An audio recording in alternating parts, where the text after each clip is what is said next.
Hello, जय हिंद। स्वागत है आपका हमारे यूट्यूब चैनल पे। आज जो सवाल आया है वो टाइम एंड डिस्टेंस से एक सवाल है। अच्छा सवाल है, इसमें थोड़ा बहुत कॉन्सेप्ट आपको लगाना होगा और ये सब कॉन्सेप्ट आपको आना चाहिए। अगर आप कोई भी प्रतियोगिता परीक्षा की तैयारी करते हैं तो ये सब छोटे मोटे सवाल तो आपसे बनने ही चाहिए।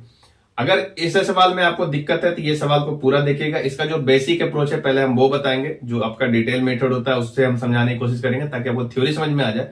फिर इसका हम शॉर्ट अप्रोच भी बताएंगे और लास्ट में हम ये भी बताने की कोशिश करेंगे कि कहां पे मैक्सिमम बच्चे इस सवाल में गलती करते हैं। ठीक है, जब शॉर्ट अप्रोच लगाना शुरू करते हैं तो वहीं पे लोग कुछ गलती कर जाते हैं। इसको हम जब डिटेल मेथड को हम समझा लेंगे उसके बाद इस बात को हम समझाने की कोशिश करेंगे। देखिए, सबसे पहले जो आपका सवाल है वो सवाल आपके स्क्रीन पे दिखेगा। सवाल एक बार पढ़ दे रहे हैं, सवाल क्या कहता है, इसके बाद इसका हम सॉल्यूशन आपको समझाते हैं। देखिए सवाल क्या कह रहा है। तो सवाल जो है वो ये कह रहा है कि एक बस बाइक की तुलना में 20% तेजी से चल सकती है। दोनों एक ही समय में एक ही स्थान से शुरू होते हैं और एक ही समय में 60 किलोमीटर की दूरी एक गंतव्य पर पहुंचते हैं। हालांकि रास्ते में बस 10 मिनट के लिए स्टेशनों पर रुकती है। बाइक की गति कितनी होगी?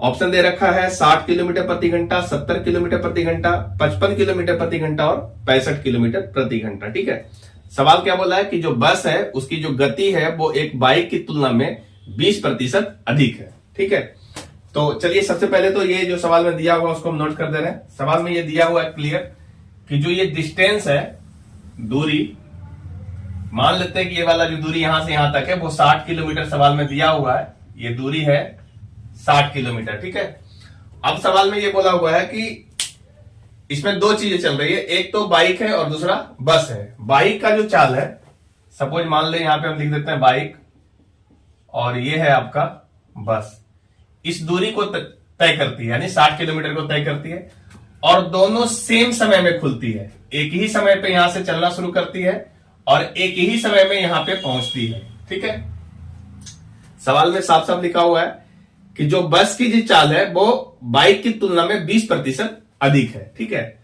तो हम लोग क्या करेंगे कि बाइक का जो चाल है 20% के हिसाब से मान लेंगे। 20% का मतलब क्या होता है, 1/5। तो हम क्या करेंगे, बाइक के चाल को 5x मान लेंगे। ठीक है, और इसका 5x जब बाइक मानेंगे तो इससे 1 अधिक x होगा, यानी 1 होगा, तो इसका 1 बढ़ा देंगे, इसका चाल हो जाएगा 6x।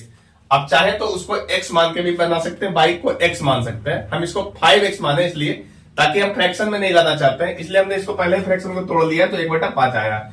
तो बाइक का 5x मान लिए तो बस का 6x आ गया। ठीक है, अब आप एक बात खुद सोच के देखिए कि सवाल ये कहा है कि जो बस की चाल है वो बाइक की तुलना में 20% अधिक है, यानी बस तेजी से चल रही है और बाइक धीरे धीरे चल रही होगी। ठीक है, अब 60 किलोमीटर दोनों को जाना है तो स्वाभाविक सी बात है जिसकी चाल ज्यादा होगी वो पहले पहुंच जाएगा, होना तो यही चाहिए।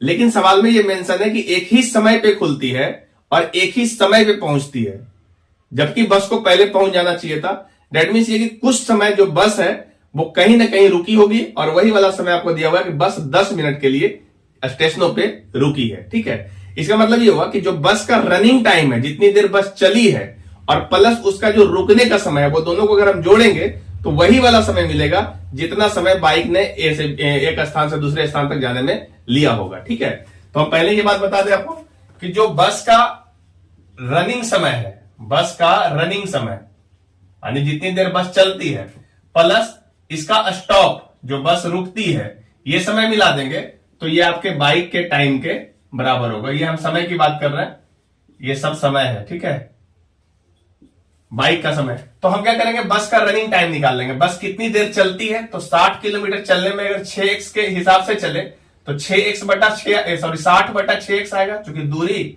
और बटा इसका चाल कर लेंगे। ठीक है, और 10 मिनट के लिए रुकती है तो 10 यहां पे लिख सकते हैं, इसको घंटा में बदलेंगे तो ये आपका 60 से भागा पड़ जाएगा।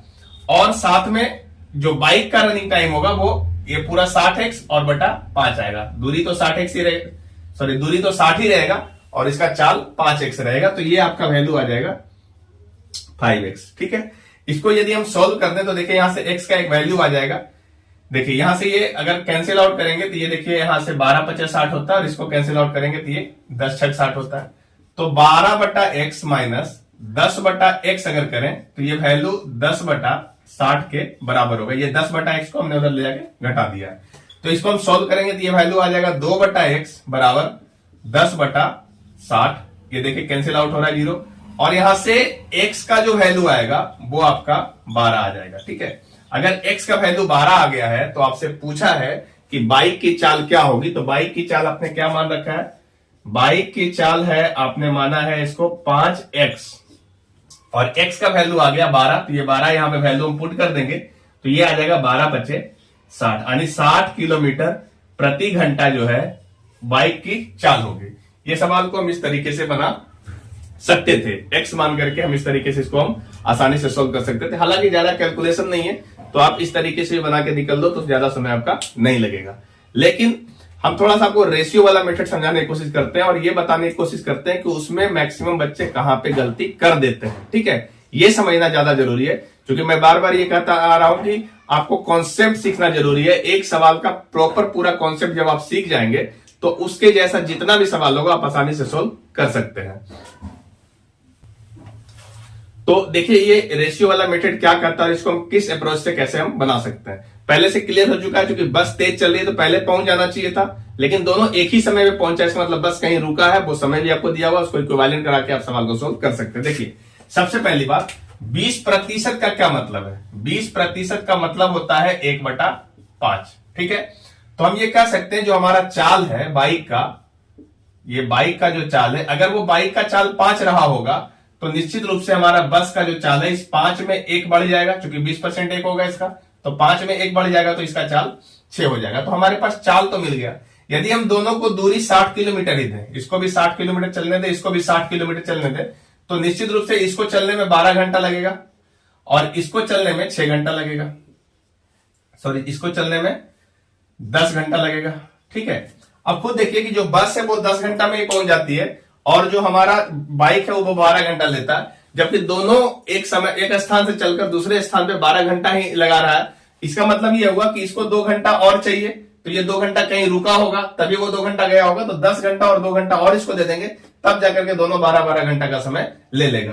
तो हम ये कह सकते हैं कि इसको कितना टाइम लग रहा है, तो इसको लग रहा है 2 घंटा का और एक्स्ट्रा टाइम, यही स्टॉप टाइम है, यानी कि यह इतना देर जो बस है स्टॉप पे स्टेशन पे बस रुकी होगी। ठीक है, 2 घंटा, इसको हम 120 मिनट कर सकते हैं। ठीक है, यहां लिख दे रहे हैं 120 मिनट बस स्टॉप किया। ये हमारे हिसाब से जब हमने इसका जो चाल है वो 5:6 के रेशियो में लिया है तब ऐसा है, यानी 120 मिनट ये रुकता है। लेकिन आप खुद सोचिए कि 120 मिनट एक्चुअल में नहीं रुक रहा है, एक्चुअल में वो 10 मिनट रुक रहा है, तो हम 120 को 10 से इक्विवेलेंट करा सकते हैं। तो इसको हम 10 से इक्विवेलेंट कराते हैं तो 12 इक्विवेलेंट 1 मिल जाएगा। ठीक है, अब एक बात यहां पे समझने वाला बात है जहां पे लोग गलती है कर देते हैं। देखो ये जो रिलेशन है ना, ये रिलेशन आपको समय का रिलेशन मिला है। किसका रिलेशन है ये? समय का रिलेशन मिला है। और आपको चाहिए क्या? आपको चाल चाहिए। पूछा है बाइक की चाल क्या होगी, आपको चाल निकालना, जबकि आप रिलेशन किसका लेके आए हो? आप रिलेशन समय का लेके आओ। ठीक है, तो आप एक कॉन्सेप्ट को ध्यान में रखिएगा कि जब भी एक स्थान से दूसरे स्थान के बीच की दूरी समान रहे, दोनों के लिए दूरी कांस्टेंट रहे, तो आप जानते होंगे कि चाल में और समय में दोनों में विपरीत रिलेशन होता है, दोनों में व्युत्क्रमानुपाती का संबंध होता है। इसका मतलब यह हुआ कि यदि आपके पास समय का रिलेशन मिले तो अगर आपको चाल चाहिए तो इस रिलेशन को आप उलट के इस्तेमाल करेंगे, या फिर यदि आपको चाल का रिलेशन आपको मालूम है और आपको समय चाहिए तो फिर आप यहां पे चाल के रिलेशन को उलट के इस्तेमाल करेंगे तो वो समय का रिलेशन हो जाएगा। यहां पे ये समय का रिलेशन है, यदि आपको चाल का रिलेशन चाहिए तो आप इसको उलट के इस्तेमाल करिए, यानी कि एक इक्विवेलेंट 12 बोलिए। जैसे हम यहाँ 12 इक्विवेलेंट 1 बोले थे, अब एक इक्विवेलेंट 12 बोलेंगे, क्योंकि हमको चाल का रिलेशन चाहिए, समय का रिलेशन मिला हुआ है, और चाल और समय में विपरीत रिलेशन होता है, दोनों में उल्टा संबंध होता है जब हमारा दूरी समान होता है। ठीक है, तो एक इक्विवेलेंट 12 हो गया। अब आपसे निकालने के लिए क्या बोला? हमारे पास चाल का संबंध तो आ गया। अब निकालने आपसे बोला कि बाइक का चाल क्या होगा, तो बाइक का चाल कितना माने थे? बाइक का चाल 5 माने थे, तो 5 इक्विवेलेंट क्या हो जाएगा? तो 5 इक्विवेलेंट होगा 12 गुने 5 अर्थात 60 किलोमीटर प्रति घंटा। ठीक है, ये आपका आंसर होगा। आप ऑप्शन नंबर 1 में देखिएगा, आपको 60 किलोमीटर प्रति घंटा दिख रहा होगा, यही इसका सही जवाब होगा। सवाल उतना हार्ड नहीं है, पर सवाल में कुछ कॉन्सेप्ट होते हैं, उस कॉन्सेप्ट को सीखना जरूरी होता है। और हमेशा आपको हम ये कहते रहते हैं कि कोई भी सवाल होता है, हम एक ही 2 सवाल डिस्कस करते हैं, पर उसका कॉन्सेप्ट सीखिए। एक सवाल आप बढ़िया से सीख गए तो इसके जैसे आप 100 सवाल बना लीजिए, क्या फर्क पड़ता है। उम्मीद है आपको ये सब सवाल आसानी से समझ में आ गया होगा। अगर आपका और भी कोई ऐसा सवाल है जो आपको प्रैक्टिस के दरमियान नहीं सॉल्व हो रहा है, तो हमारे दिए हुए व्हाट्सएप नंबर पे भेजिए। जो इसका सही सॉल्यूशन होगा वो आपको हम जरूर प्रोवाइड कराने की पूरी कोशिश करेंगे।